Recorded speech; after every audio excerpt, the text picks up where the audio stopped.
Welcome back, everybody, to the Me and Jesse podcast. My name is Mark Pavlich, and in the Grove, the star of the show, Mr. Jesse Martineau. Thanks for tuning in, everybody. We have a great show for you tonight with a really awesome guest from the UK. We'll talk about her in a few minutes, but first, thanks, Gino. Thanks for getting us there. I agree. But now you can bounce. That's it. You got us to the playoffs. I don't want to rely on Gino next year. I can't even believe you just said that. Like, hey man, talk about but you're right winning. though. No, you're right. We're you're right. NFL's like that, Jesse. It should it's be.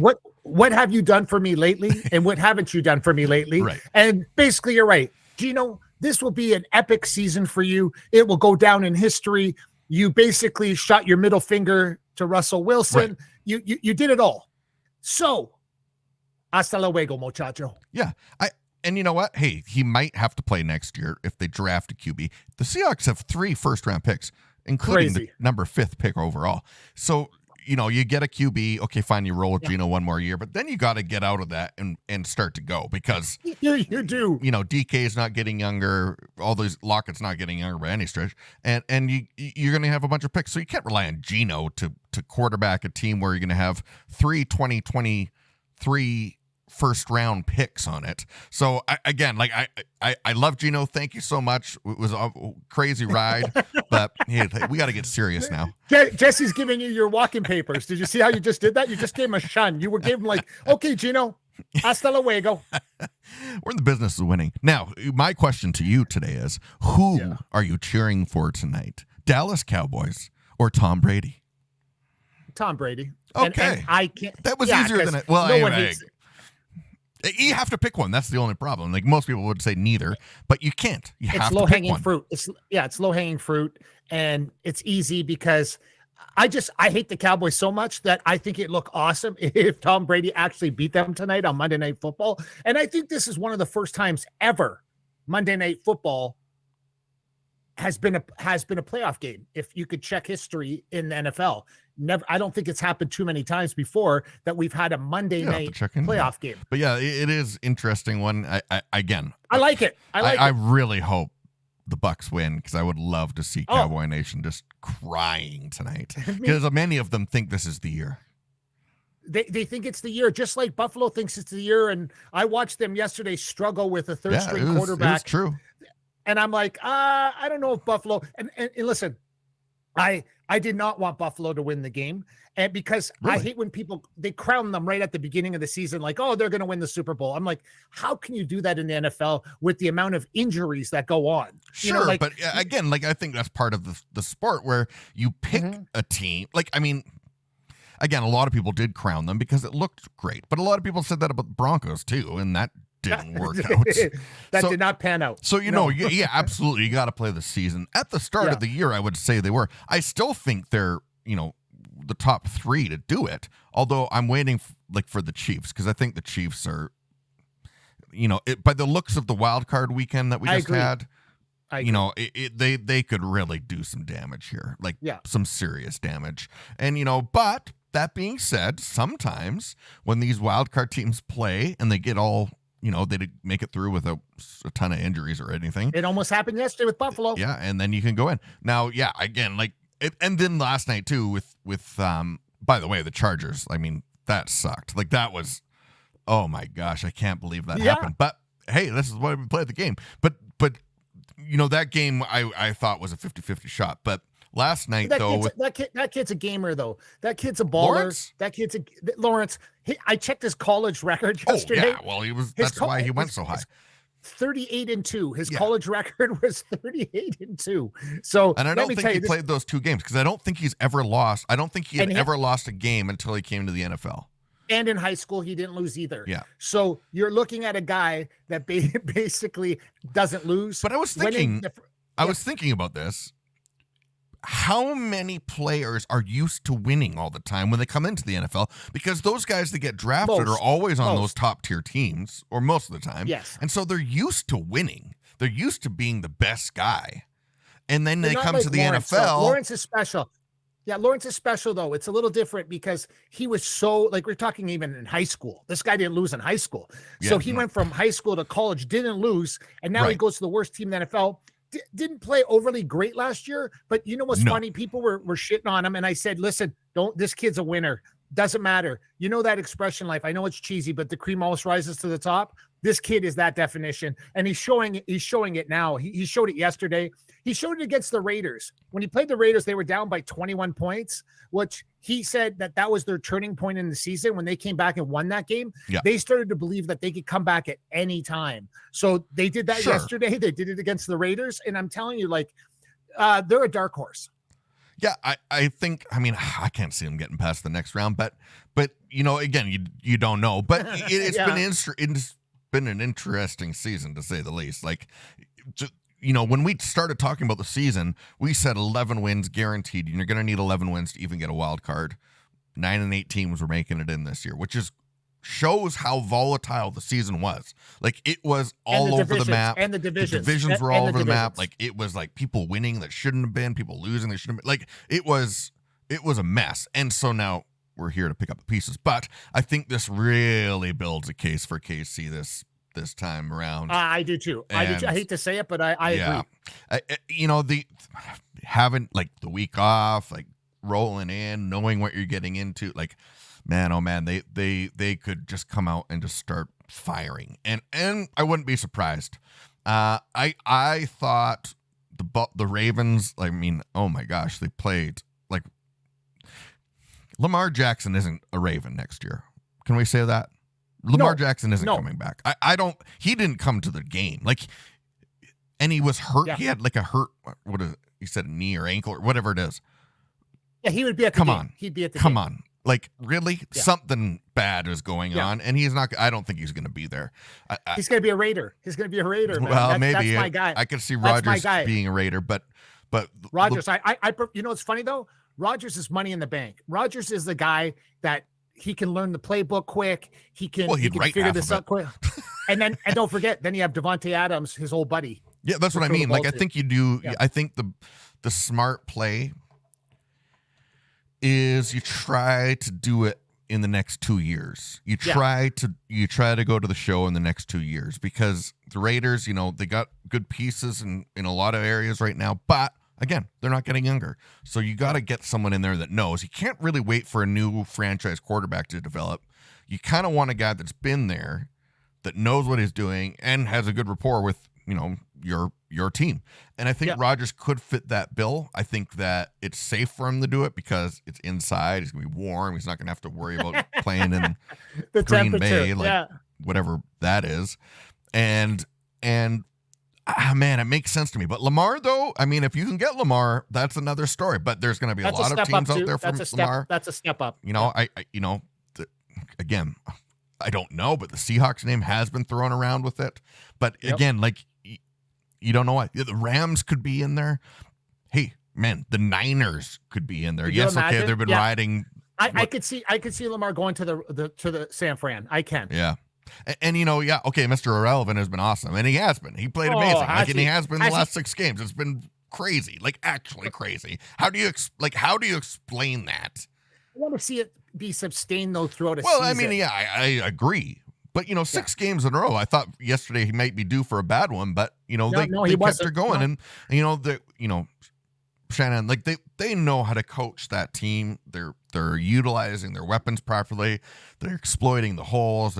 And, you know, there wasn't anything, like, the Seahawks did a great job, like, keeping it in front of them for the most part. Obviously, they did. Tail of two halves, but, you know, they expose a hole. But really, San Fran's D decided to shut it down in the second half, and they did. Sure. They totally did. But that being said, it wasn't like and easy too. They did it easy. It's like they turned on a switch and they really contained everything. There was no options left, and they just clogged up the stuff that was happening to them in the first half, and they were coached. They coached it, man, beautifully.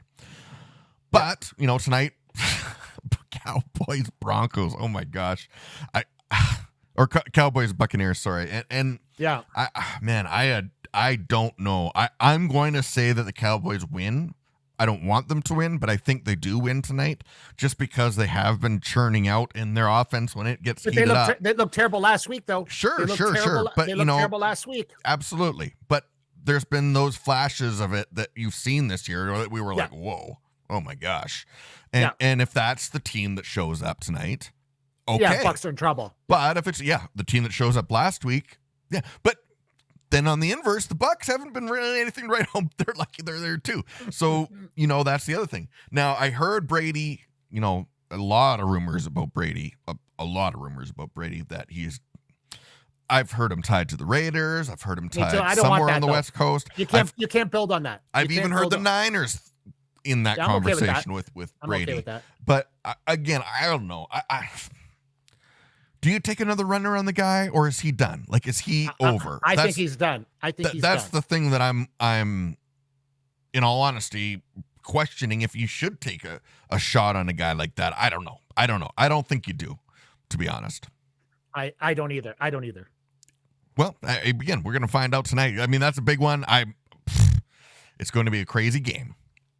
Yeah. Oh, I agree. I can't wait. Like Monday night playoff game. I'm good with that. Oh yeah.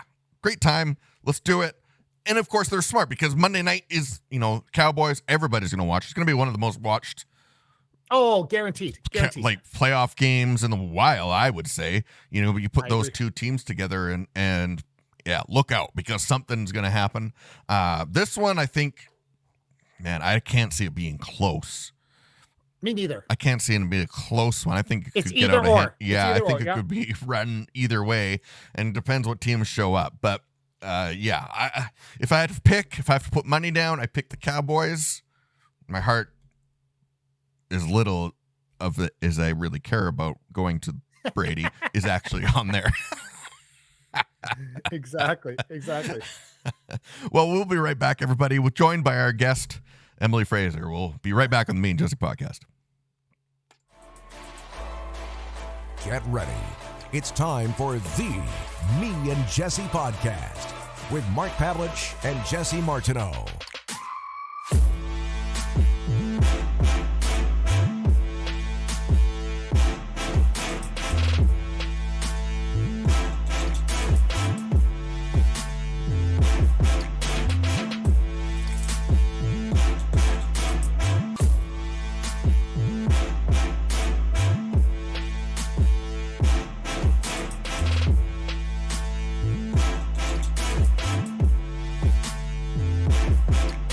Welcome back, everybody, to the Me and Jesse podcast. I am Mark Pavlich, across the way in the Grove, Jesse Martineau, and our special guest today, across the pond, everybody, from Matchroom Pool.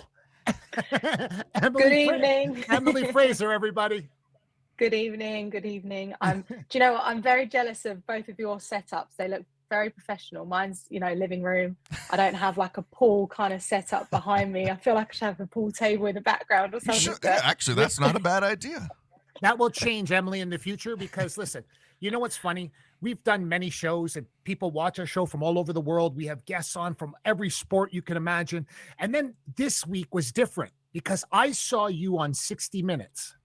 And one thing I'm attracted to more than anything in life is smart people. I can smell bullshit a mile away, and I can smell. No, it's Jesse. Tell the truth. Come on. True. So I literally can, I smell over the television set. Someone is smart. That's why I reached out to you. And people are like, Mark, Emily Frazer, that's that pool thing, right? And I'm like, yes, it is, because people saw you on 60 Minutes. But sure. I thought I don't watch 60 Minutes that much anymore, but I do watch when they brought up the word pool. And when they brought up the word 9-ball, because when I was a child in my misspent youth, I played a ton of 9-ball. Oh, really? In fact, I even played one of your country people. I played Allison Fisher. Allison Fisher. I played Allison Fisher, true story, in Ottawa, Canada. And there was about 1 million people there lined up to play her. And I said, I'm going to play her, right? And then I bet she beat your ass. Wait a second here. Let me tell the truth here. So what happens is she says, I said, okay, for the break, she wants to lag for the break. And me being Canadian, I said, absolutely not. I prefer you break first. And she looked at me and she started to laugh and she goes, I will then. She then in turn runs the first 2 racks, ran them, whap, whap. And I started laughing and she says, you'll never make that mistake again, Mark. And I go, you're right. I proceeded to win the next 2 games, and she won the 5th game. I was the only person in the whole place that even beat her 1 game. That's how good she was. I had to start trash talking her in the middle of the 2nd game because she was like, it was insane to watch someone so perfect at anything. I've never seen anybody so perfect at anything in my entire life than Allison Fisher. And I'm telling you, she was fantastic. And then I was admiring the way she was kicking my ass. Like, right. I was like admiring it. I was like, wow, this is too good. Like, you can't say anything, right? Well, we're going to talk about all this, but one thing I think that as Canadians and North Americans, let's say, when we think about pool or snooker, we see the English stuff and we're like, okay, this is like so proper and everything's nice and calm, and it's not how we are. Especially not in the States. Like, and again, you guys, like any football match, like it's not quiet. Darts, for example. I watch darts because the crowd is insane. I love that kind of stuff. But for pool, for years, it's been, it's cool to watch for a few minutes. But really, am I into this? Do I really care? It doesn't seem like anyone else cares. But you have come on the scene and made something actually entertaining. Talk us through the story about how they found you and how you've shifted this sport into something worth watching. Gosh, what a good question. Where do I begin? It's funny because I think what's so special about the Matchroom team is that obviously we come under this umbrella where we have snooker, we have darts, we have boxing under this same hat. And within the multi-sport division, we've always been that sort of separate of the niche sports. And when I first saw like sort of special events, it was very much, we were doing Fishermania, which is the biggest fishing event in the UK a year. We were doing 10-pin bowling. We were doing a bit of pool, and that wasn't, the major when I came in. We were just doing lots of different sports. We were doing ping pong. And I think the mantra was that we took a sport that was very niche, didn't attract much of a crowd, but there were these hardcore fans, and we tried to turn it into something that was engaging for every different spectator.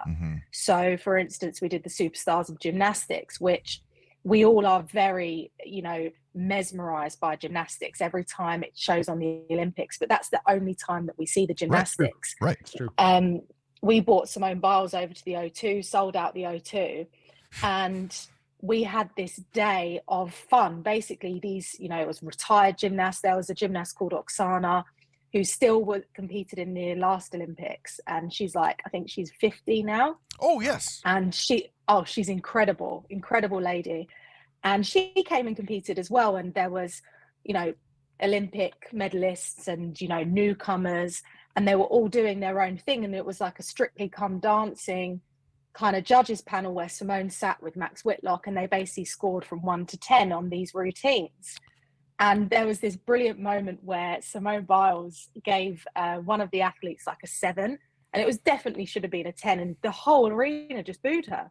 And she sat there and went like this, and she obviously wasn't expecting it, but she came away from it and was like, I just had the best day ever, because it was totally different for her.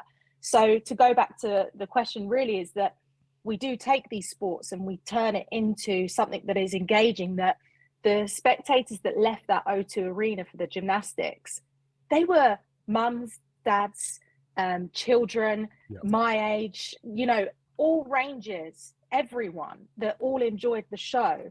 And that's what we've got to do. We take you've got to cherish the hardcore audience. And in pool, there is those hardcore fans that, think that there's a balance between it being too loud, too aggressive in the arena, and it should be quiet. And we have to find that balance. And of course, we keep trying to find it. But that's our job. We're not the blazer. We're not the governing body. Yeah. We don't have to sit there and look at all of the rules. We'll adapt the events, which make it more user-friendly, which make it more viewer-friendly, which make it more entertaining. There's a reason why you've got Earl Strickland in that Moscone Cup arena talking to the crowd, because we are encouraging it. We encouraged the players to have that smack talk. The press conference before this last year's Mosconi Cup was brilliant. They weren't up in each other's faces and threatening to beat one another up, but there was rivalry there. And what we've done with the Mosconi Cup is we've taken USA versus Europe and we've turned it into a rivalry. They used to share practice rooms. Now we board it up. They're not allowed anywhere near each other. Friends, family, they're not allowed in. There we go. We make it so competitive. And, I'll go into Team Europe and tell them something the Team USA have said that's totally not true. I love it's it. Just, yes. Look, we're a promoter. See what we're doing. See what we're doing here. See what we're doing here. Yeah, no, that's the thing. Does it matter then for the hardcore fan? How do I say this? If there's a huge influx of new fans and they love this style, when is the point that the hardcore fan gets kind of pushed away a little bit? Because, hey, you know what? I love that there's hardcore fans there and there's going to be some that always follow, but we're really trying to put this sport on the map in terms of entertainment value. We have to go this way. For sure. And there are different types of events as well. And I think that's where we've grown Matchroom Pool and where we've grown the 9-ball tour too. That's what we accommodate for everyone now. Whereas a few years back, we were doing 3 events a year. We were doing the Mosconi Cup, the World Pool Masters, and the World Cup of Pool. And when I came into special events, it was very much the pool's good. We do 3 events a year, but all of the other sports, we were only doing 1 event a year. I came in from the TV side of things. I actually worked at Matchroom for the first 4 years in the TV production. And then, just worked hard there, learned a lot of my experience has come through from the TV, and then shifted into the event side because I always looked at it and went, I'd love to be running the events. That I just had a buzz for it. Never thought that when I was at school or anything. But when I was in the TV side, I was working on, like the World Cup of Pool from the TV, but I was also working on the World Series of Darts. And I was working on the different sports, and you could see what was, I remember there was this one event I did in Dubai for the darts, and I worked in the studio with the presenter, and the studio was up on this balcony, and you could see all over this outdoor arena, like darts outdoor. Cool. It was windy. Raymond Van Barneveld was complaining because he was throwing a dart and the wind was blowing it. It's like, you could never kind of write it. And you looked from this balcony and you could see all these fans just going crazy in Dubai. And I looked at it, and then you would go to the World Pool Masters that would be in Manchester or Nottingham, and there was probably 150 people there, sat quiet. Yeah. And I didn't like that transition, and I felt that you needed to entertain the audience in a different way. And kind of, because I'm not a pool player, I'm not a hardcore pool fan. I wasn't back then. I am now, because obviously, like, if you cut me, there's like pool balls would run out of it. Now I love the sport so much. But it's kind of that when we first came into it, if I was bored in the arena, then so is your casual viewer. Exactly. Now, we have to find the balance between not upsetting the hardcore fan, but then there's different types of events. So you've got the Mosconi Cup. That's this beast that we have just turned it into this fun fair where it's very entertaining, but it's still respectful for the players. So it's kind of darts meets snooker. It's not your, silent all the time snooker, but it's not your rowdy darts. It's your bit in the middle, which I like that. That's what we've tried to create. Yeah. Now, we hire DJs. They play music in between the racks, and special music that are dedicated for the crowd. They will play on what is happening with the crowd. It's not just a random person on their iPad. It's something that we've channeled a lot of investment and a lot of money into sports presentation and fan engagement. And I'll tell you now, that has come from us doing netball events and basketball events and gymnastics. That didn't come from us sitting there in the pool and going, this is what pool needs. We did a 1-day show of netball, Fast 5, sold out the Copper Box in London for 6,500 fans. Now we go to the Mosconi Cup, we sell that out at 2,500, and we're absolutely over the moon. But we forget that we're doing a netball event, day one, for 6,500. Then we're selling the O2 out at 12,000. And so we look at it and go, why are the crowds so engaged? We have to get the big screens on, we have to do this. So we've really, really just taken our fan engagement up a notch, which has really taken the pool into a new level when it comes to live attendance. We're now also creating homes for these events. So the US Open, we're now sat in Atlantic City, Harrah's Resort. Everyone knows that's the US Open. And the final ended up selling out for, 500 odd spectators, which it's only our third year of doing the US Open, which is really quite successful. So we build the homes for these different events. But if you are the more hardcore fan, you can go to your World Pool Masters and it's more of a respectful environment. If you go to the UK Open pool from day one, you can go amongst all of the different tables, you can chat to you. I just hate the feeling that people can't talk to their friend. They're there to have fun. Yeah, exactly. They're there to watch their friends to be entertained. playing in this event. Exactly. So they should have a bit of music. They should know what the score is. They should be able to interact. Now, if they do want a more quieter atmosphere, then you go to the World Pool Masters. It's more of, the elite field, the different setup. There's still a DJ playing, but it's more of a respectful environment. You go to a US Open, a European Open, you can interact more. And then your Moscone Cup, you want to go and down a beer and shove the cup on your head afterwards, then be my guest. So it's just what event you want to do. What about the players, Emily, for social media? Now, I did do research on that, like a lot, and I really struggled immensely. Like if me and you are playing in an event against each other, you and I, and they announce tomorrow, oh, Emily's playing Mark Pavlich, me and you would know what to do. How come you and I would know what to do and Jesse would know what to do? But for some reason, the only person I found that I would believe would be I'd say Conor McGregor of pool would be Jason Shaw. And just because he's literally on TikTok. Like he's the only one. I think he's the only one. He has his own YouTube channel. He's on Twitter. He's on Instagram. He's on Facebook. And that's where the beef starts. Like we can do all the stuff you want in the background, but nobody sees that. Just the two teams see that. But if they could start like trending, like I've made lots of things trend. I used to be the biggest fight promoter in Canada. So what I would do is I did the same as you. I would call people and get them to go against each other. And then all of a sudden they were on Twitter doing it and it went viral and people were going crazy and people were buying tickets. It seems like we need a Color of Money or the Hustler. We need that. We need the two sides, whether we want to believe that or not.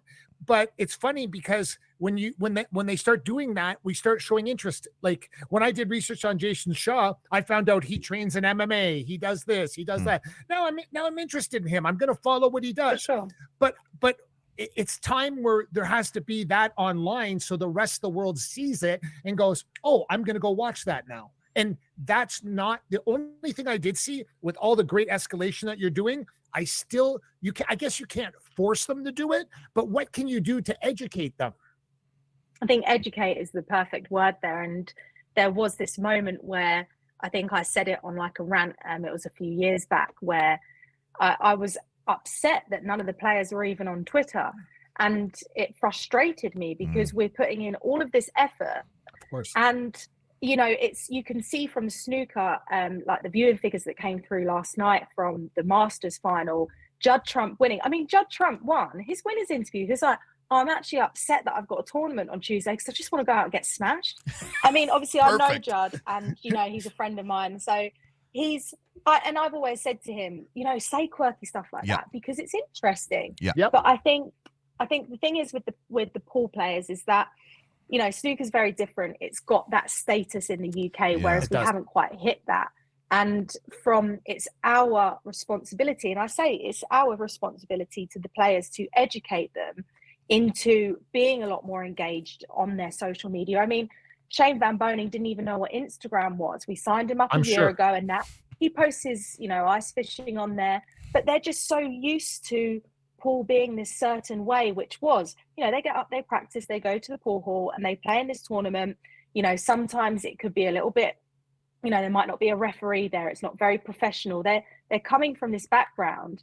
And then all of a sudden it wasn't on TV. It never really has properly been on TV. Now, all of a sudden we've employed a PR agency. So we're really going, big on this. But we were only doing 3 events a year. Now we're doing 10 events in 2023. And so we're really chucking everything into this and going, you know, this is going to be a global major sport. But again, we have to say to the players, you should be doing this, you should be doing that. But also they should be doing it naturally. I mean, one of the guys in our team, he actually actively got all of our top 32 on our 9-ball world rankings players verified on Instagram. Oh, now perfect. he's trying that every day, and I think he's only got 80% of them done because we're getting a lot of kickback because they're not known enough. Yeah, that's right. The kickback they're getting. That's right. Mm-hmm. That's right. Now, it is our responsibility for sure, but we have to. It works both ways. We need the players to also engage with us, and they also need to be a bit more entertaining on TV. And we know what players to pick. Like, we know we're going to get a great interview out of Jason Shaw, but we need some of the other players to be stepping up to be doing that. But you can't force that. You have to let players come into their own. And it's never been so that a means thing. But then you do, Emily. You have to be but then you have to be the unfortunately, that's how it is. It is, but that's never how it's been. It's never how it's been. So you're taking a generation where they didn't have to do that stuff. They just could play pool. Correct. That was it. And now now we're actually having to educate, cause sport isn't sport anymore. It is entertainment. And there needs to be, we love the outside engagement. Mark and I talk about this in hockey in Canada. There's an interview that every single player does after every single game. And it is the exact same verbatim answer you're going to get out of everyone. Now you turn to F1, which I'm massively into now due to a Netflix series, but I watch it and those guys will interview. And yes, okay, some don't like social media, but they're on there. They're giving the interview. They're saying things that we would dream of hearing in the NHL and hockey here. They're saying things about other teams. They're saying things against other drivers. They're calling guys that they shouldn't have a license in some scenarios. And you're like, I can't turn away. What other sport do we watch practice? What do we watch practice for? It's mind-blowing, but they figured something out. And I can see what you're doing. It has the potential to do the same thing. Hey, Netflix just released a tennis documentary like they did with Drive to Survive. They could easily do it with the pool. Easily do it. Easily. You could put them all together for 2 weeks and put them in a room and follow put them for in a living. season. And I'm telling you, you would have a gold mine in itself. Oh my God. On a Netflix special. And you know what's funny Who do we about know it at too? Netflix? Let's get them on this. Yeah, but Netflix could do it. Yeah, no, absolutely. That's what I mean. But okay, so the social media thing, I really do think it is. Now, we have our opinions about Live Golf, which, but they're doing a similar thing. They're making golf cool again, which the PGA waits for a player to come by. And yeah, okay, Tiger is a great guy to put everything on. But unless you have a Tiger, you don't have anything. Whereas Live is like, forget that. Let's make this an interactive sport with us and the fans and actually make this cool. So, again, how do you then educate this? And is there a point where it's almost like any new players coming in have to have this as a part of the contract or to be on this tour? Well, I think the new players are developing and they're coming through and they're playing in you can see it from our open events and you can see it from the 9-ball world rankings that they're coming through. This is the way that it's going to be. And I think it's the Mosconi Cup. That's the one that kind of shapes them, because a lot of them you'll see, and personally I've witnessed and experienced because I host the press conferences. And I found that at the beginning when we were, so sad, but we started doing these press conferences and we actually replaced it, because before we used to do like a canapé cocktail party for the players and their families.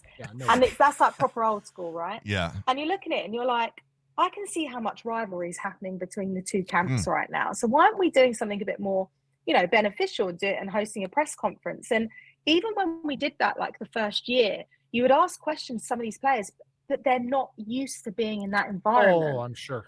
But now the viewership that we get on our press conference is huge. We just stream it out live. We don't, it's not like a behind a pay-per-view or anything like that. But there's so many little clips that we can get from it. And now the younger players are seeing that, and they're knowing what is expected of them when they make the Mosconi Cup. That Mosconi Cup is so special to make to everyone. Now, that's what the 9 Ball World Rankings are. You know, you will build your way throughout the year, the top 3 qualify into the Mosconi, and they know that it's not just a prize guarantee of making the Mosconi. That's just kind of like pocket money there, because it's not, the prize money isn't the beast behind the Mosconi. For every player, it's the exposure and it's the platform that the Mosconi brings. They know from all of their sponsors they might get bonuses from making the Mosconi Cup, because it's the television exposure, the viewership, the live audience that is all eyes on the Mosconi. When we start day one of the Mosconi Cup, there are so many mainstream sports, like friends of mine, contacts that I know, that will message day one and say, wow, this is incredible. They don't watch pool regularly throughout the year.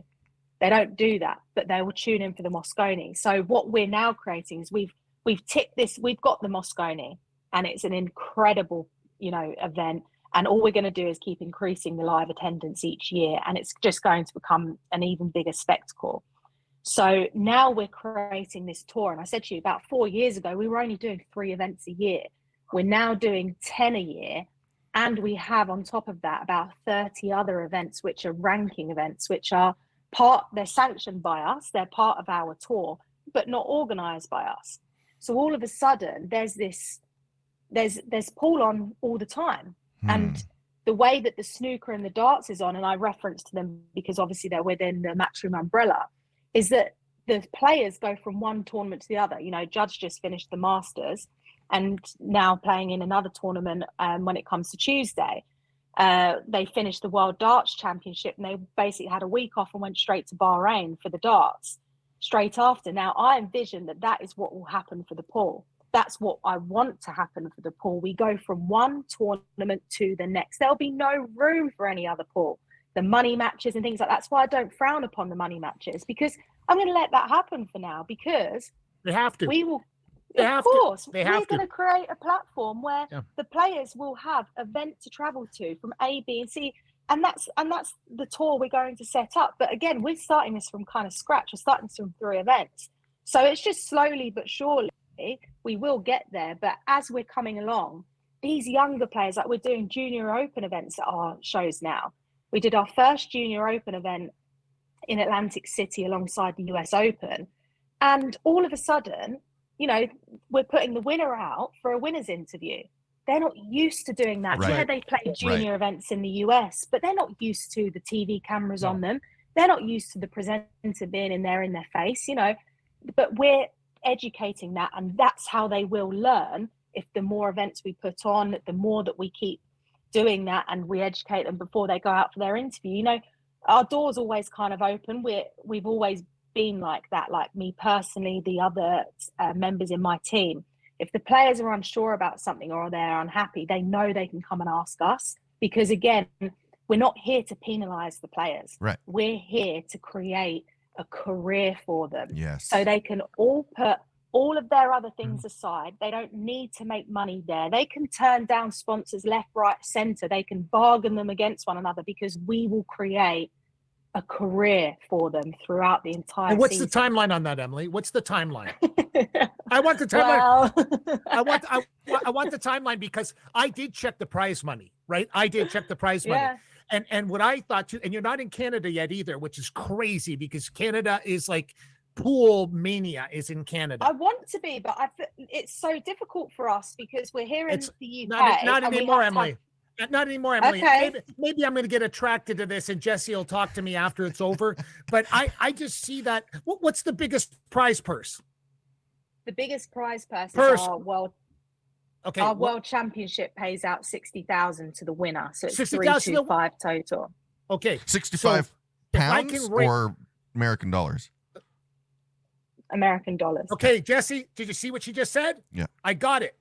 The world championship will now reside in 2024 in Edmonton, Alberta, Canada. And I guarantee, listen to me on this podcast, I guarantee I can raise more than $60,000 for the prize money. I guarantee it on the show right now, today.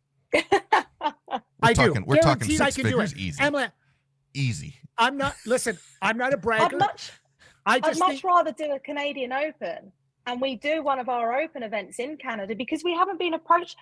Honestly, if you could see, I've tried to approach different people in Canada to try and find a venue, to try and do this, try and do that. And, we're not getting anywhere. And that's what happens. I want to do a Canadian Open. Jesse, I want to get 256 players. Yeah, that would be sweet in there. Hotel Fairmont McDonald. Listen what I'm saying to you right now. Hotel Fairmont McDonald, Edmonton, Alberta, Canada. I will contact them today. They'll do whatever I want. Put all the pool tables inside, make it look super sexy, get it on TSN for you. And then we'll raise the money. We'll get sponsors like crazy in Edmonton for a 9-ball tournament. And then we can finally meet Emily in person. We'll start the hashtag Emily in London. I'll start that today. Emily in London. And then we'll get that in Edmonton. Could you imagine? She didn't know what she got into when she said yes to coming on this podcast. Oh, but the wheels start turning. You got to start Googling people before you come on the show, right? Because then most people are just talking shit. I don't know if you know this, Emily, but Mark had the, next to the UFC, the biggest MMA production in the world for 16 years. Correct. And I did. So he knows, and especially in this city, he's royalty in this city. Listen, I'd love to do an event in Canada. Forget anything. I love it. I love putting on events. I don't care. And I love pool anyway. And I think Emily's super smart. So I like smart people. So easy to get media here in Edmonton, super easy. And then to get great players from Canada, super easy. As long as you get the, top 10 guys or 12 guys, which they'll come anyway, because I'll make sure it's 60,000 or more in sponsorship money. It's so easy to raise that money where we live. So easy. But the thing is, you don't even have to worry about the players because the beauty that we've done with our open events, we're the only organizer and promoter in pool who can sell out the fields. Yeah. So what's happening is the other organizers, they are literally struggling to sell these fields out. They are struggling to sell them out. But because it doesn't happen. We're the only organizer that can sell our fields out.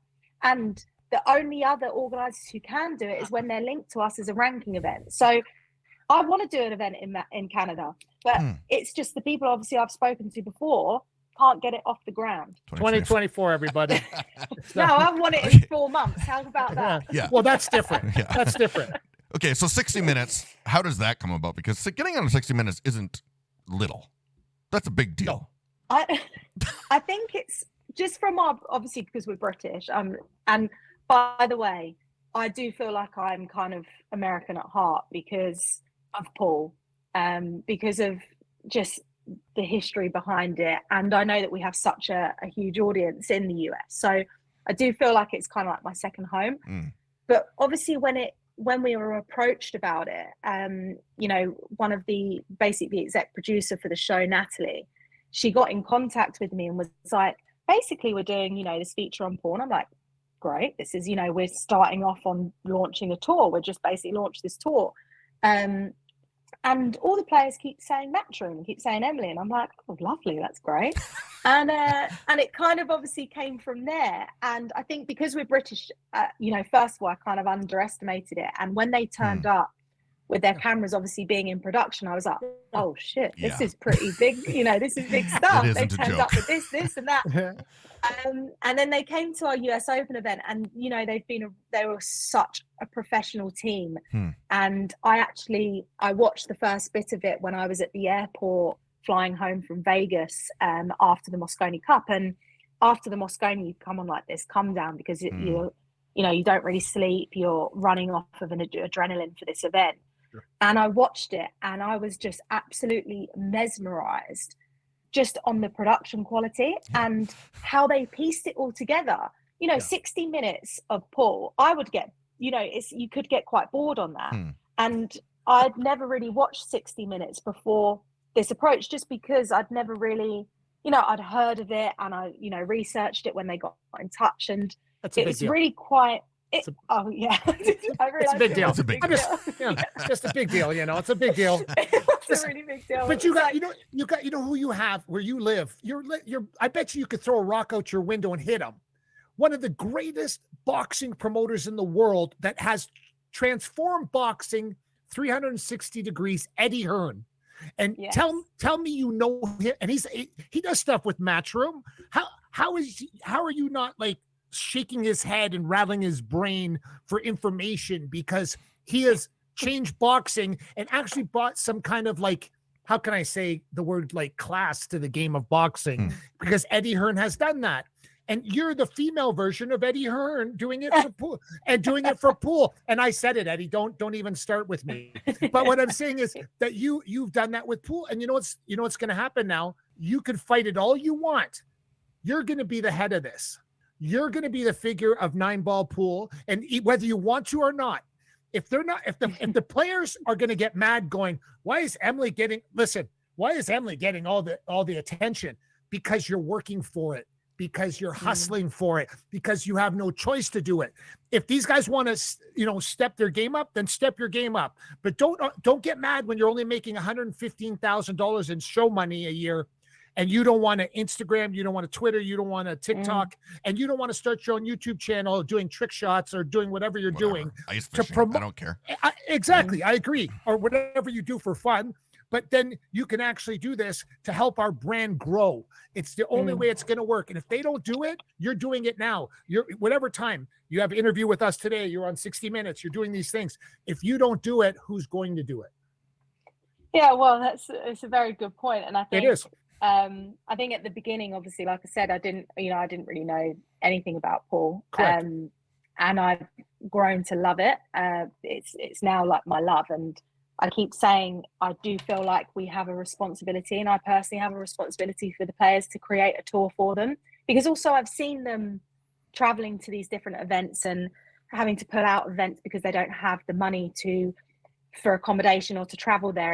And you can see these players, and they're very humble. And also there's some incredible characters in the sport that don't get that character out there. They're funny, they're witty, and we want them to be on TV, and I want them to make this money. And like obviously Eddie's our MD for Matchroom, and we see firsthand what he's done in boxing, and it's motivating, it's inspiring. And personally, Barry Hearn is obviously. Can we do that though? Can't we get Matchroom Pool like airline sponsor for the whole organization? There should be an airline sponsor to make it feasible to cut down the cost of flights for players to go play in Dubai or wherever else they have to play, or if they have to go to Indiana, which is coming up. Indiana's coming up some 25th and 28th, that they could fly there, but at a very discount rate for the thing. But get an airline. Well, they all have their air miles, and they all upgrade their own thing. I just think we just increase the prize money. That's our aim. Yeah, really bottom line, sponsor, if they're all making way more money. Yeah, in theory. So we should be doing that. And I think anytime that basically we want to build the players' profiles, the more famous we make them, we want to make them also. You don't see, Roger Federer leaving the O2, doing, like live videos or with people. We have to make the players, the struggle that came from social media with pool players was that they were very accessible to anyone, and that you lose a demand. So anyone who comes for a VIP experience and they get to have a trophy picture with Jason Shaw, for instance, or Shane Van Boning, that's quite a special experience. And now everything's been locked down. And I think that transition was hard with some of the hardcore fans because the players were so accessible, but that's no way to grow them into these celebrities, because that's what we should be doing. But it is interesting though, because it appears like there's more openness for the viewers because we get to see and hear a little more, and there's a little more interaction. Yeah, I understand fans that used to go down and talk to them after the match or whatever, fine. But really, where we're watching, we want that interaction from the comfort of our home. So, it's weird how you're saying that, like it locks down, but it appears the opposite almost. Like, wow, they opened everything up. Now we get to like have access to them. But so it is a really weird dichotomy there. Yeah, exactly. But you're the one doing that narrative now, which is awesome. I love that. Now, so again, like pool's one thing, and yes, pool is in itself, but really you're creating I don't want to say a template, but almost taking an idea and then, okay, let's remove pool now and plug in, I don't know, what else is big in the UK? Whatever. lawn darts. A lot. Lawn darts. Lawn bowling. Man, there should be a good lawn bowling league. But that's very different.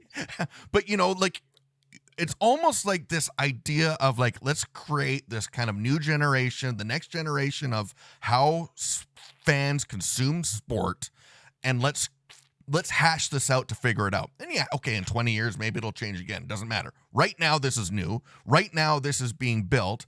And to me, this is how we're going to get the next generation of viewers into the sport. Yep. I mean, I spend way too much time on TikTok because I'm so interested in figuring out how things work. But you look at how people consume that media, that consume that all the time, and it's different than it's been done. It's actually the Wild West for social media, in my opinion, again. But it's more so people want something a little more authentic. They want something a little more real that they can interact with. It feels like I'm not just getting the give this to the media answer. It's here's who I am. Standard. And here's my character, and we're allowed to talk about it, which is what I love. And I want to see that even more. And is there, you know, again, your 9-ball, but, you know, darts, I think, was so great because the fans are so into it.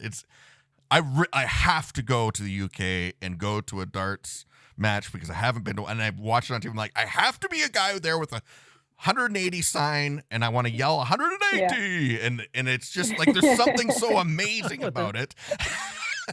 But it's the Premier League darts or the World Championship. Those two events have that little like kind of twinkle to it that you should definitely experience. It's just, but I think that's why we're so good at what we do, because, you know, we're not stupid. We're sitting in an office that's opposite to a huge successful tour of the darts, for instance. That is, I mean, you look at the World Championship and you looked at that 9 darter that happened in the final and the response that it got on social media. Yeah. You look at their interviews they're doing with some of the players, and I think one of the references is that everyone here in the UK, and I mentioned this to CBS as well, is that everyone knows who Snakebite Wright is. You know, he has his hair all in a, you know, special every time. They all know who Michael Van Gogh is in his green shirt. That's right. And they all have this identity. And none of our pool players have that yet because they aren't known enough. But the darts is on TV all the time. Yes. There's media interviews all the time. So we have to transition that from the pool. But we're seeing what's happening on these other sports, and we have to see what works and apply it to pool and try it. And okay, yeah, if it doesn't work, we go, right, try that. That didn't bloody work. Never do that again. Yeah. Or okay, this was good. But I think the players trust us because we are trying new things. We're not just sitting here going, oh, I'm too frightened to trial that. We want to grow the sport. We won't be happy with just doing 10 events a year and that's that. You know, we can continue just doing that and be successful, but that's not what we want. We are, like you said, we're creating a template that, you know, we're building a tour. And so could you do this with another sport? You know, I don't know, but we've got a really great team that we're building on now because the tour is getting bigger. And we've got, you know, Barry's probably been one of the most inspirational people behind the pool because he's so enthusiastic and loves the pool because he's been involved with the history of the Moscone Cup and obviously of the events that we've been doing. And he's so motivating when it comes to the events. He loves it. He stood in the Moscone Cup arena in Las Vegas, looked around and went, wow, this is where we've taken it. And it's having supporters like that who are experienced in the snooker tour. You know, it might have taken X amount of years for snooker to develop this tour. We look at that, we go, right, okay, so what worked for them and what didn't work for them? How do we accelerate it? How do we make this happen in 3 years' time? So we do have these plans in place. And I just think it's just a matter of time. But, you know, things are going to happen for this sport because we're just behind it way too much. We're putting all of our time and our effort. And there won't be room for anything else in pool. It will just be 9-ball because I'm going to shove it down everyone's throat whether you like it or not. Bingo. Hey, how do we get rid of the extension? How do we get rid of the extension in pool? Oh, what, the pool extension? No, The queue extension? no. When the player's ready to shoot and he needs more time, and he goes extension all the time, and I'm like, oh, come on, I like that. Just shoot it already. What's wrong with you? It's like speed it chess, builds drama. You know? I'm with her. I think it builds drama. Like and I think the guys should do it in that big moment you're about to shoot, like extension, and it's like, oh, everyone's like, oh my gosh, it drives me nuts. I'm like, shoot it already, Jesus. No, I love it because also they don't know if they've taken it, and they're like, oh my gosh, do we have an extension? Do we not? It adds to the drama. I bloody love it. There's always an argument about the shot clock.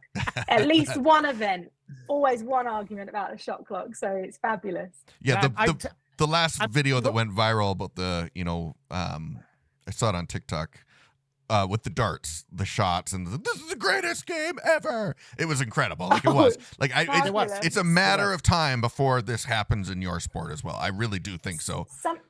Something will happen, and we've had a few moments where it's like Naoki is like, he, by the way, is an incredible player, but he just did this wild interview once, and it was like that song Apple and Pen, and he basically did like this gesture of the apple and pen, and it's gone. I think if that had happened now, we'd be in a different beast. Yeah. But because we were only doing the 3 events, we weren't really on the map. Whereas now, if that kind of happens, so we do need to rely on the players slightly, but there's no point in rushing or forcing it. It will happen. You know, we launched our own sort of Golden Break podcast where it's us trying to get to know the pool players. There's so many industry podcasts that are talking about what events are coming up, what the players are thinking, what they're talking about, what everyone's talking about. As far as I'm concerned, Matchroom's always what they're talking about because we're doing the most events and we're doing the best events. Correct. Now, we don't need to be communicating that out. What I would like is for the likes of you two is to know the players more. Absolutely. To the average fan who are just coming in and out of the sport and the different sports, who can fall in love with the characters. We need fans to fall in love with these people. And it's doing these podcasts where we get to know the players. And, there's some stuff that we know about them that, I never knew when I did that Jason Shaw podcast. But name 2 or 3 players that could be on a podcast like you just did for 1 hour without putting everybody to sleep. Name 3 guys. Oh, Strickland. But no, actually, he probably still would put you to sleep. I bet he would go for half an hour, and then Earl would be like, okay. That's the trick. That's the trick. The trick is if they could get on here and talk about whether it be, like you said, ice fishing, pool, themselves. anything. You do judo, you do this, or you do whatever, something I can relate to. But until I can relate to somebody, I cannot get into it. And the problem isn't you. The problem is in due time, they do have to amalgamate to this system when they want to see the prize money go up, because that's the only way it's going to go up. That's the only way. Are you okay with being the face of this? I think at first I was quite, it was just, it's a really good question because I've never been asked that before. So that's why it's thrown me. Well, I've got that on 60 Minutes. Yeah. I think because obviously Barry was such a strong presence in it, and it was quite a tough transition because it then, he kind of took more of a step back, and, I was making more of the decisions, and I think I kind of grew into it a lot more, and then I was kind of happy with it. Sometimes I feel like I can't blame it because I put myself in the situation, but sometimes I'm like, I wish I wasn't on social media because these people are driving me insane. They're so nasty, they're horrible sort of things. Perfect. And then you got them right where you want them. Emily, you got them right where you want them to be. If they're not talking about you, you're not relevant. No, I know. You don't have to answer these idiots like, online. I totally you don't have. It's what I think I've heard from so many people. What you just said, like, it has to happen like this. There needs to be a face, but that whole, you still have to go through the individual process of dealing with all the shit. Like, and there's a lot of it. There's a lot of it out there. And it's hard to look at the 5,000 people that are positive. You see the 3 people that are negative. You see that all the time, and it consumes you. And until you get through that, but everyone has to do it on their own because you don't know until you've been there. And that's why I tell people, like, just give it a break. Let it develop. when people are like jerks online or whatever. Let it develop. Like, you don't know, but No. and I know And I it think does it's bug like, us. you take a step back and you go, well, actually, no, I sit there and go, I can't complain because I'm the one who's created the social media presence, so I can't That's right. complain about it. I got to toughen up and deal with it. That's right. But also, this is my job. I'm a promoter. Yeah. I promote this. That's I right. promote Nine Ball. So I should be talking about it. Yeah. I love it. I should be talking about the events. They should be selling out. So yeah, and also, you know, no one else is doing it. So Yeah, That's right. exactly. That's right. No, That's right. I, you know, seeing you online, I love what you're doing. I love the presence. I love that you're the face and that you're taking the ownership of that. It feels, you know, Dana White's in a lot of hot water right now over here, but you know, in the reality is like he did make that sport what it is, and I could see you have a very similar thing that you're doing, and it's noticeable. If we're noticing 9-ball over here now, there's a reason, and you and your team are the reason. So, you know, you're doing an amazing job already, and I'm so excited to actually see where this goes, because it has to happen for sports. It has to. It 100% has to happen. Like we've got such a strong team now as well. You know, we are transitioning into the pool, and the team now is such a stronger team who will rely on. Like, I'm very much a firm believer on, you know, we'll take like a bullet for one another. That's how I, you know, would absolutely I want to protect my team. And I think the team now is so strong and so supportive that's why we function so well. But we're also not hardcore pool fans. We respect the sport and we love the sport, but we also have other sports that we're involved in because we're under multi-sport umbrella. And that's what makes us so bloody good at our job. Like, we are good at our job. But it's exciting as well. And we have taken it to something, and we keep discussing in the team. We have all of the ingredients to turning this into something huge. Absolutely. There's a reason why 9-ball or pool, like any of the disciplines, haven't taken off yet. There's, you know, someone hasn't been able to do it, but we are seeing the numbers increase. We are seeing all of the social media, the digital side, the viewership. We are seeing this happen. You know, there's got to be a reason as to why we're investing more and doing more events. Okay, you know, there's still a red line at the end of the day because we're putting so much into the prize money, but we are seeing numbers increase and we are seeing this happen. So it's just a matter of time. And the conversation we're having now, the sponsors, I would get into 9-ball now. Before it does really take off. That's right. Because the Sign deal a you 10-year get now deal. would be incredible. Sign that 10-year deal. 10-year deal now, because in 2 years' time it is going to be X factor bigger. Because also I'm absolutely relentless. So if I've got a mission, it's happening. It is happening. Like, do you have ADHD, by the way? What month were you born? What month were you born, Emily?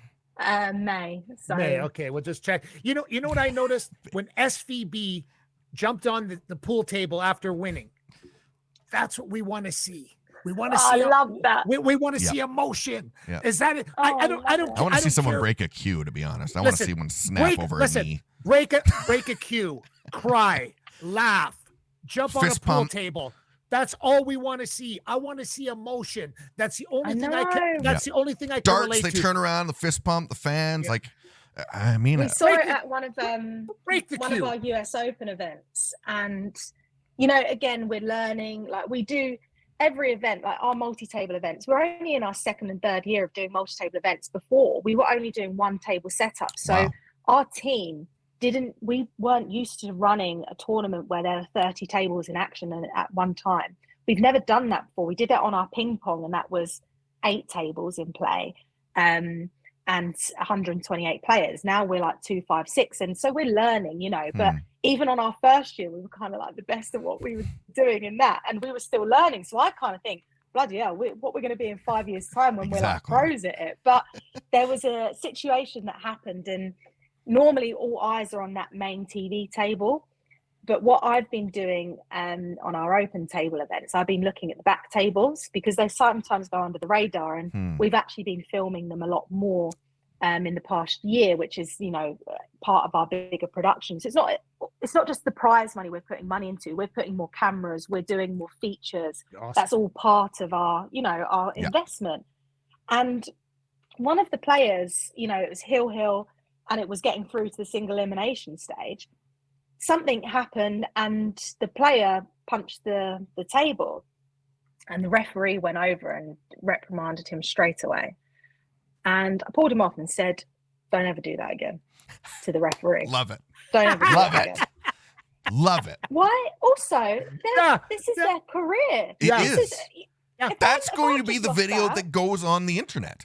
That's the one of him punching. I want to it. see that. And he Me too. actually cares. Like, to me, he actually cares. Like, he Honestly, cares about these what he's doing players, so much. And they that, don't get enough of recognition. Exactly. These poor players, they do not get it, and that's why I feel so dedicated to and responsible, because you see their emotion. It's so raw for them because it means so much. They love this, and it, just that extra stage. That's an extra round of ranking points for them to get into the Mosconi Cup. That's right. This means everything to them. Right. And you can see that coming through on the production. And First one that breaks a pool cue over his head, winning or losing. Watch what happens to that video. Bet your $1. Oh God. Whap! It's over. It might be me. It actually might be That's you. great. Well, Emily, we thank you so much for your time spending it. It's around 8:00 p.m. in the UK right now, and so we thank you so And we much usually for don't joining have us. guests, and we usually don't have guests on this long. But when they're this Okay. entertaining, You're awesome. Sorry, never, sorry. Obviously, Never, but you have a very obviously, special set of skills, and it translates to all things. Which again, I that's to me, like, if you can find in any organization, if you can find that shining star to help lead the team into a new vision. I mean, I think they've got gold with you. I could see you taking over the Premier League soccer if you wanted to one day, because I mean, hey, that needs help too. Let's be real. But we're gonna start the hashtag Emily in London today, everybody. Yeah. So the show Emily in Paris, we the have to. Netflix show. We Because have to. that's what he's spinning on here. Emily in Paris is literally my favorite show. Oh, okay. Well, there you go. You're Emily in Well, London guess now. what? So today it's happening, everybody. Emily in London. You're going to start following 9ball immediately. You're going to go to MatchroomPool1.com. We're going to put their social media everywhere. It is mandatory. And don't blame Emily if the players don't resonate to the same level as her just yet, but they will. They'll get there with our And help. if The World Championship is the 1st of February, and it's 1st of live February. on DAZN. Yeah. Oh, it 1st is of on DAZN. February. I was going to ask that because I see darts we on all DAZN have all the the zone time. in Canada. Yeah, All of us we have all the zone do. in Canada. Yeah. We all It's do. Live on DAZN, 1st of February. Don't miss it. Awesome. 128 players in Poland. We're Oh, doing that's that. so cool. And it's very cold, apparently. So if anyone's coming along, please bring a lot of layers in your boots. And scheduled for 2024 tentatively right now, the Canadian Open, which is going to have the largest prize money in the Matchroom Pool family. And you'll all be mad. You'll all be mad because when I do it, How do they'll these be like, Canadians do this? how did he do that? How did he do that? We shall see. I can't wait to see I'm only good at one thing, Jesse. That's the unfortunate part. Most people are good at multiple things. I'm only good at one. That's it. Well, thanks so much once again for spending your Thank you, time with guys. us. We really appreciate it. What a Fantastic. great conversation. And hey, we're going to follow Thank you. intently with Everything what's you going do. on. This episode will play over and over and over and over again. Oh, Do you have a pool yes. cue there to break anywhere You'll in your never room? get Is there rid of it. something you can break that we can get a nice clip for TikTok with a pool cue? don't worry, leave that to me. Okay. I'll make sure we'll find something. Okay, Thanks so much once again, and Thank you so much, you Emily. have yourself a great evening. Awesome. Thanks so much, Emily, for joining us. That was, I mean, like, what can we say? Like, I mean, the proof's right there. Like, I saw her on this has 60 no Minutes, choice Jesse. to be successful. Listen, I saw her on 60 Minutes. I Yeah. thought, wow, she's super smart. I reached out to her to come on the show. She agreed to come on the show. Most people aren't going to know her by name to start with. You will as time goes on. Yeah. And Emily Frazer, I mean, just a very smart person that is committed to bringing something to the forefront and to bring it to the pinnacle of its sport. And if anybody can do it, she can. Yep. And again, I think and she knows, like, we all know. Yeah. Anyone that's paying attention to sport right now, you follow for players. You follow for, hey, the Seahawks, man. Like, Little I wasn't going fantasy to watch football. much, but Gino was a story. First game. I didn't write back. And you're like, Gino's the man. Yeah. And you watch, and I tongue in cheek about him next season. I think he'll be there next season, Sure. but that's what it is. But it got me into it. And in the same thing with F1, I find players I love, I find players I don't love, and they built the rivalry. Hey, they did it in politics, for crying out loud. But Exactly. you're gonna take 9-ball. And you're going to do this same thing that darts has done for years, and you're going to make it entertaining, and we're going to watch because, hey, this guy that I love is playing today, and I want to watch him play. And it's brilliant. And it's a matter of time before, obviously being on DAZN is a big thing, and especially in Canada because we love it so much. That's going to be huge. But it's going to be really big, and you're going to see that. And I would love to see an event here in Edmonton, Alberta. But Jesse, the way she made it sound, it doesn't sound that complex, like no, if she's gonna, it really isn't. It's when you think about it, you need the tables, okay, fine. But if they have all that, great. Yeah, you just need the venue and some sponsorships.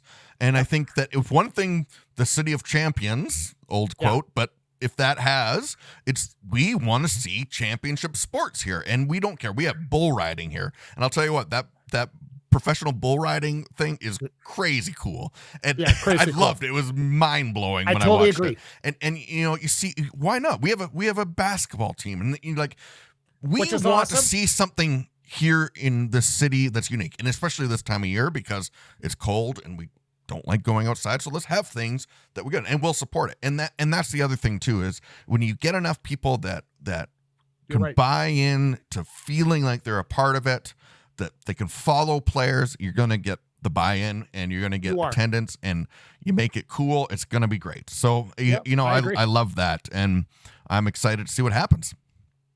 Until then, if you have, unsightly back hair, you need to get rid of that stuff ASAP. And I'm not just saying this because, there's some weird trend going around. No, it's not good. You don't like your wife's hairy legs. She doesn't like your hairy back either. So shave it off with Backscape. Check it out at backscape.com, everybody. And also check out our sponsor, Crystal Glass. Crystal Glass, your clear choice for all your glass needs. Call 310 Glass or go to crystalglass.ca.